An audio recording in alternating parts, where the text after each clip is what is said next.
Voilà notre dernière étape ici à Cambrai, au Papillon Blanc. Nous abordons aujourd'hui le thème de la jeunesse. Mes deux invités pour ce première partie de plateau, nous avons donc Cécile Fournier de l'Éducation nationale. Bonjour Cécile. Bonjour. Bonjour. Voilà, donc Cécile, on discutera avec vous dans quelques instants de l'école inclusive et des dispositifs existants. Et à vos côtés, donc Nathalie Fenin, avec qui nous parlerons tout à l'heure du CESAD et plus particulièrement des prises en charge précoces. Et avec vous, si vous le voulez bien, j'aimerais qu'on parle également de l'autisme tout à l'heure. Voilà, donc on va vous laisser vous présenter, Cécile, et surtout nous présenter ce dispositif dont vous vouliez nous parler. Alors à l'IME, le campus, depuis quelques années, nous avons fait de l'inclusion scolaire justement une priorité. Pour répondre à cet objectif d'inclusion scolaire, en plus des scolarisations partagées, nous avons créé des unités d'enseignement externalisées.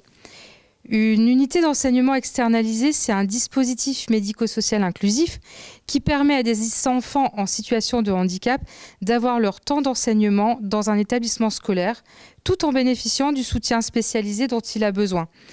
Le binôme enseignant spécialisé et éducateur est primordial. Autour de ce dispositif, un objectif commun, la mise en place de réponses individualisées au plus près des besoins éducatifs particuliers du jeune accueilli. Cette réponse, bien sûr, est réévaluable et modifiable durant l'année scolaire et selon les besoins. L'enjeu, c'est vraiment de rapprocher le fonctionnement de l'unité d'enseignement du campus de la scolarité offerte en milieu ordinaire. Dans le collège, nos jeunes sont ainsi au contact d'élèves de leur âge et ils évoluent à leur rythme, mais aussi par mimétisme. Les élèves du collège apprennent eux aussi, et ça c'est très important, à connaître la différence, le handicap et à se respecter mutuellement. Donc nous avons donc au campus 2 unités d'enseignement externalisées dans 2 collèges du Cambrésis. La première, notre objectif est plus l'inclusion scolaire des jeunes âgés de 14 à 16 ans avec une dominante professionnelle, c'est-à-dire mettre du sens aux enseignements scolaires tels que la lecture, l'écriture, les mathématiques, en faisant du lien avec les ateliers professionnels, c'est-à-dire lire des recettes de cuisine, mesurer pour construire un mur. Les projets d'inclusion sont vraiment en lien avec le parcours à venir tel qu'on peut les voir dans les collèges actuellement. Et dans ce collège, c'est vraiment facilité par justement la présence d'une SECPA dans l'établissement, mais aussi la proximité d'un lycée professionnel juste à côté. L'objectif principal donc, de la seconde unité d'enseignement, c'est l'inclusion scolaire de jeunes de 12 à 16 ans, donc ils sont un peu plus jeunes que la précédente, avec une dominante plus pédagogique là. Nous développons les inclusions dans les matières comme le français, les mathématiques, l'anglais. C'est cette unité d'enseignement que vous présenteront par la suite Anne-Sophie et Maëlle. Dans ces collèges, dans chacune des 3 classes, il y a des élèves du campus, une éducatrice et une enseignante spécialisée. C'est vraiment très très important. La relation étroite entre les établissements supports tels que les IME et les établissements d'accueil, les écoles, le collège, c'est vraiment essentiel. Cela implique une préparation très importante pour une adhésion réelle au projet. C'est une condition pour cette réussite. Il faut prendre le temps nécessaire pour bien faire les choses. Pour créer ces unités d'enseignement, je vais vous expliquer un petit peu quel a été notre déroulement. Nous avons dans un premier temps rencontré en équipe les directions des établissements. Puis nous avons élaboré conjointement la convention qui a été validée par tous les conseils d'administration des 2 établissements.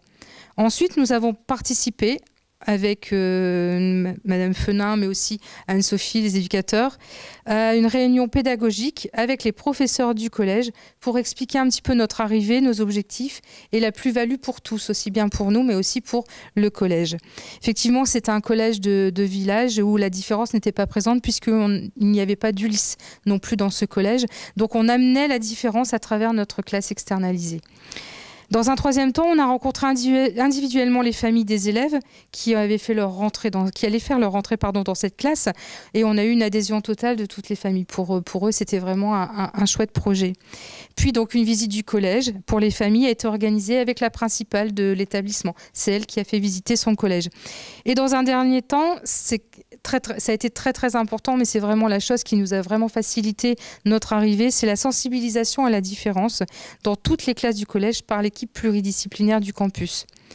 Donc tout était vraiment réussi pour que ce projet soit vraiment, comme on le dit, une réussite. Et 1 an et demi après d'existence, nous pouvons dire que la classe des possibles, telle que l'ont appelé les jeunes de ces classes, ont été un bel exemple d'inclusion scolaire. Alors, nos perspectives pour la suite. Pour l'année prochaine, nous avions envie d'aller plus loin pour aider nos élèves dans les apprentissages scolaires. Comme chaque année, donc, un bilan est effectué et nous avons constaté que notre point faible, c'est vraiment la communication des enseignants avec les familles et le suivi du travail scolaire au quotidien, mais aussi lors des absences des élèves. Nos élèves arrivent, repartent en taxi et nous avons très peu de contact avec les familles. Donc, le campus a répondu à un appel à projet pour équiper chaque élèves des 3 classes externalisées de tablettes numériques. Cet outil facilitera justement tout ce que nous venons d'évoquer, mais aussi permettra aux parents d'accéder à l'ENT, l'espace numérique de travail, du collège d'inclusion de leur enfant. Avoir accès au menu, visionner les actualités quotidiennes du collège, communiquer avec le collège, mais aussi avec nous, faire passer des informations aux enseignants. Tout cela sera facilité par cet outil. Un temps de travail avec les familles sera mis en place justement pour, si nous avons la chance d'avoir cette subvention, de pouvoir former les familles justement à l'accessibilité de cet outil. Voilà. Alors, on voit à travers donc ce que vous nous expliquez, les valeurs, les piliers, les 3 piliers sur lesquels en fait reposent les papillons blancs, le respect des personnes accompagnées, le respect des professionnels et le respect des familles. J'ai vraiment beaucoup apprécié le fait que vous ayez conjointement réuni tout le monde pour avoir leur avis, pour leur expliquer ce que vous alliez faire, et le résultat est là, quoi. Quand on sait expliquer les choses, quand on accompagne que tout le monde en fait puisse participer à la réflexion collective, le projet ne peut que prendre sa place. Et bien, en tout cas, félicitations, c'est ce que on souhaite aujourd'hui pour nos enfants, hein, de pouvoir d'être accompagnés le mieux possible, et ce projet que vous êtes en train de mettre en place à travers les tablettes. Comment ça se finance, les tablettes? On peut faire appel à des je sais pas, aussi aujourd'hui des associations comme le Lions Club, le Rotary Club voudraient participer un petit peu pour aider au financement. C'est possible aujourd'hui? Ben là, dans un premier temps, on a répondu à un appel à projet, donc on est en attente de la réponse pour savoir si ce projet va être financé. Voilà. C'est un projet autour de l'inclusion scolaire, donc justement on a bon espoir, on croise les doigts. Eh ben on croise les doigts pour vous. Merci pour toutes ces explications, Cécile. Alors à côté de vous, Nathalie Fenin. Bonjour. Bonjour Nathalie. Alors Nathalie, je vous disais tout à l'heure que non seulement vous allez nous parler de la prise en charge précoce, mais j'aimerais également qu'ensemble on parle de l'autisme. Parce que c'est de plus en plus courant, j'allais dire, hein, c'est de moins en moins tabou aujourd'hui de parler de l'autisme. Il y a encore quelques années, un enfant qui piquait une crise dans un supermarché, on disait tout simplement qu'il était mal éduqué. Aujourd'hui, on commence à comprendre que si jamais il pique une crise, c'est peut-être aussi parce qu'il y a de bonnes raisons. Vous travaillez, vous, justement, autour de l'autisme ? Oui, donc je m'appelle Nathalie Fenin, je suis directrice de l'Institut médico-éducatif Campus et du service de soins et d'éducation spéciale à domicile Léo et Victoria. Donc au travers de ce que vous appelez le dépistage précoce, hein, c'est capital. Le dépistage précoce, que ce soit sur le seul versant de la déficience intellectuelle, de l'autisme ou encore d'autres troubles du neurodéveloppement, c'est décisif parce que à partir du moment où un diagnostic est subodoré, voire posé, parce qu'en fonction de l'âge de l'enfant, c'est vrai que c'est pas toujours évident, on va pouvoir mettre un arsenal de soins de rééducation, de méthodes adaptées d'apprentissage et d'éducation pour justement permettre aux enfants de développer un maximum leurs capacités, d'autant qu'au plus jeunes âges de la vie, il y a ce qu'on appelle la plasticité cérébrale. La plasticité cérébrale, c'est peut-être un gros mot, un grand mot en tout cas, mais c'est une réalité qui va permettre au cerveau de l'enfant, à partir de son environnement, d'expériences vécues, là, de nouvelles expériences, de s'entraîner, de se surentraîner pour pouvoir compenser les conséquences d'une déficience intellectuelle, de l'autisme. Donc plus tôt on aura pu identifier, mieux on aura pu peut-être valider et mettre en place le programme d'accompagnement personnalisé de ces enfants. Alors vous, dans le cadre justement de vos activités du CESAD, c'est pareil, vous accompagnez les gens qui, eux, en fait, sont à domicile et qui ne peuvent pas tout faire seuls, c'est ça? Alors sur le CESAD, on accueille des jeunes, on va dire théoriquement à partir de 0, mais ils ont plutôt 3-4 ans, à partir de 3-4 ans jusqu'à 20 ans. Et donc c'est plus les parents là que vous les accompagnez, non? Non, on accompagne bien le jeune autour d'une orientation qui a été faite par la maison départementale de l'autonomie. C'est c'est une première chose, mais le diagnostic bien souvent a été posé en amont. Ou alors il va être complété par la suite. Mais nous, on intervient une fois que le diagnostic est posé. Et ce qu'on souhaiterait, contrairement au CESAD où on peut accompagner à partir de 0 ans, entre guillemets, même si la réalité c'est 3 ou 4 ans, ce serait qu'au niveau de l'Institut médico-éducatif, on peut aussi accompagner des jeunes dès l'âge de 3 ans.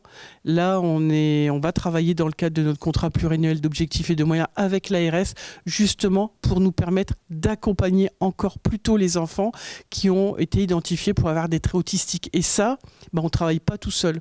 Ok, il y a nos équipes de professionnels de santé, nos médecins, nos équipes éducatives, notre partenariat avec l'équipe enseignante sans lequel on ne pourrait rien faire. Mais en amont, il y a nécessité d'affiner le diagnostic. Alors avec les différents plans autisme, on en parle beaucoup plus au jour d'aujourd'hui de l'autisme et des signes précurseurs dès le plus jeune âge. Alors justement, j'allais vous poser cette question. C'est à partir de quel âge qu'on peut commencer à avoir les premiers signes qui apparaissent? Au bout de quelques mois de naissance, on peut déjà être intrigué par un enfant qui ne sourirait pas, qui ne suivrait pas du regard. Vers l'âge de 18 mois, on peut s'interroger sur le fait que 18 mois et plus, il ne prononcerait pas de mots. Et donc tout ça, ça doit pouvoir interpeller les parents. Les jeunes enfants passent tous par le pédopsychiatre pourtant? Non. Non. Non. C'est pas une obligation non, c'est pas une obligation. Par contre, effectivement, un enfant, il a ses parents bien évidemment. Il y a les structures de la petite enfance, les crèches, les différents moyens de garde, la PMI, les protections maternelles et infantiles. Il y a aussi toute l'éducation nationale depuis la maternelle. Et donc avec les différents plans autisme, ces professionnels commencent à être formés à la reconnaissance des premiers signes d'alerte.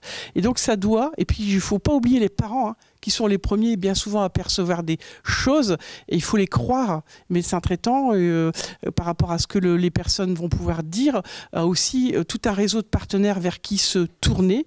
Je pense notamment aux équipes, ce qu'on appelle les équipes de diagnostic autisme précoce en proximité, les EDAP. Nos professionnels de l'IME comme du CESAD participent à la réalisation de tests justement pour orienter le pédopsychiatre dans son analyse de la situation et la pose d'un diagnostic.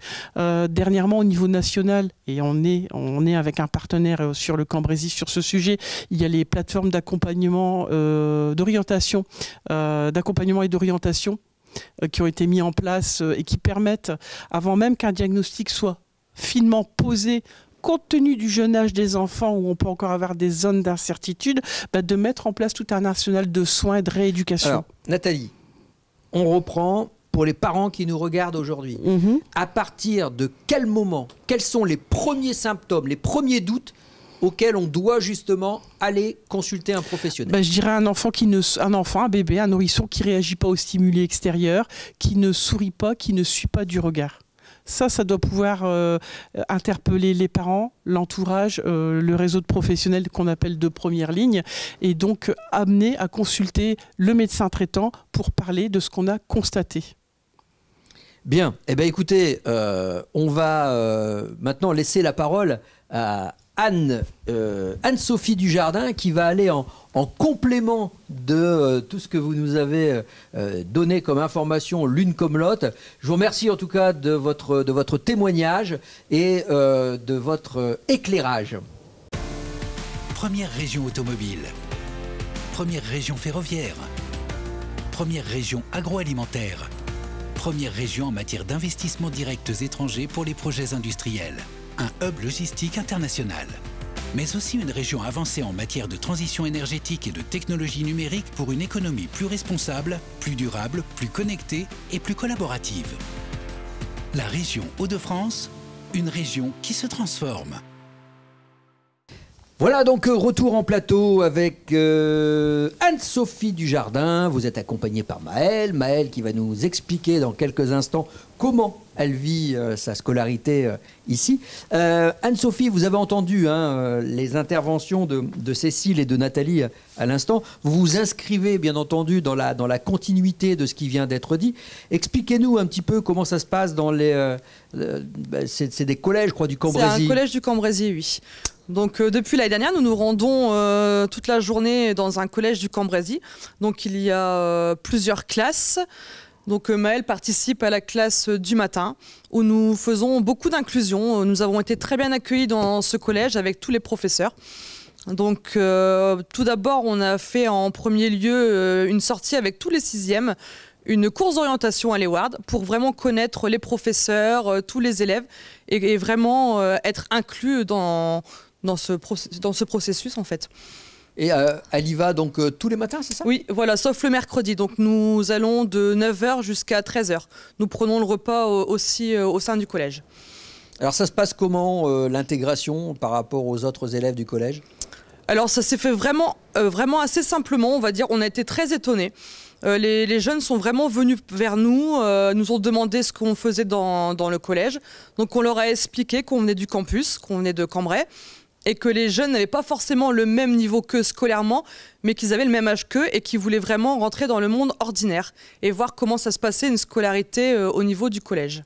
Et il y a justement cette entraide entre justement les personnes que vous accompagnez et ces collégiens de... Oui, ils viennent nous voir pour nous guider, pour même au niveau des repas. Au début, quand il n'y avait pas, on a eu un peu de soucis avec le Covid, mais quand il n'y avait pas, on pouvait vraiment se mélanger. Les jeunes allaient vraiment tout simplement vers nous.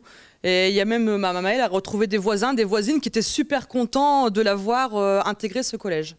Alors on va lui laisser la parole à Maëlle. Ça fait longtemps, Maëlle, que tu vas dans ce collège? Pas très longtemps. Et ça te fait quoi, justement, de pouvoir participer Ça me fait un peu bizarre, parce que c'est pas la même école. Mais ça te fait pas peur? Non. Et comment ils sont, les autres élèves, avec toi? Ils sont gentils, ils me posent tout plein de questions. Ils t'aident? Oui. Est-ce que tu as justement l'impression que le fait que tu puisses aller dans cette école avec eux, ça te permet d'avancer plus vite? De comprendre plus de choses? Un peu, je fais à mon rythme. D'accord. Mais au niveau de l'apprentissage, tu penses apprendre plus de choses parce que justement tu vas avec le milieu ordinaire? Oui. Du coup, comme tu fais du sport avec les autres, ça te permet de partager des moments de récréation alors? Oui. Qu'est-ce que vous faites pendant la récréation? Et des fois, je vais voir les autres amis, où je me suis fait des amis en sport. Et j'ai des amis aussi à la piscine et en anglais. Et en anglais, c'est les mêmes amis que du sport? Oui. Bon. Et t'apprends plein de choses alors? Oui, j'apprends plein de choses et je fais aussi du CDI. C'est ton rêve, ce serait quoi? De parler un peu anglais. Bon. D'aller peut-être même aux États-Unis, oui. Non? Ouais, ce serait bien ça. Ouais. Bon. Alors, le mardi matin, tu vas au CDI, mais tu fais quoi au CDI? On travaille sur la BD. Tu lis des BD, c'est ça? Madame, elle nous aide un peu. Ouais. Bon. Et tu vas également à la cantine? Oui. Ça va, ça se passe bien à la cantine? Oui, ça se passe bien. Bon, les repas? Ah oui. Ouais, ça c'est bon, hein? Bon, très bien. On te laisse le choix de choisir à la cantine? Il y a un peu de tout. Et comment ça se passe? Alors tu arrives dans un self et c'est toi qui choisis ce que tu vas manger? Bah, des fois, quand il y a soit du poisson, soit du poulet, on choisit ce qu'on veut. Bon, bah écoute, ça va, les équipes de cuisine, elles sont gentilles? Oui. Bon, très bien. Et après le repas, alors, tu fais quoi après le repas? Bah, on va dehors pour jouer jusque je sais pas à quelle heure, et après on remonte quand les éducateurs y viennent et on repart. Ça fait déjà presque 1 an et demi que tu es là-bas, alors? Oui. Bon, ça va? T'es contente? Oui. C'est le principal. Très bien. Eh bien, écoutez, il ne me reste plus qu'à vous remercier, Anne-Sophie. Merci, Maëlle. Et puis, merci à vous qui nous avez suivis. Et cette émission est à présent terminée. Nous avons passé une semaine ici au Papillon Blanc donc, de Cambrai. Je voulais remercier, bien entendu, la direction, le conseil d'administration également des Papillons Blancs. Et Marion qui a tout organisé pour que nous puissions passer en revue tous ces thèmes qui avaient de l'importance pour nous. Remercions également nos partenaires qui nous ont accompagnés sur cette tournée, la région des Hauts-de-France et l'AGFIP Hauts-de-France. Voilà. Merci à vous. À bientôt sur notre antenne. Première région automobile. Première région ferroviaire. Première région agroalimentaire. Première région en matière d'investissements directs étrangers pour les projets industriels. Un hub logistique international. Mais aussi une région avancée en matière de transition énergétique et de technologie numérique pour une économie plus responsable, plus durable, plus connectée et plus collaborative. La région Hauts-de-France, une région qui se transforme.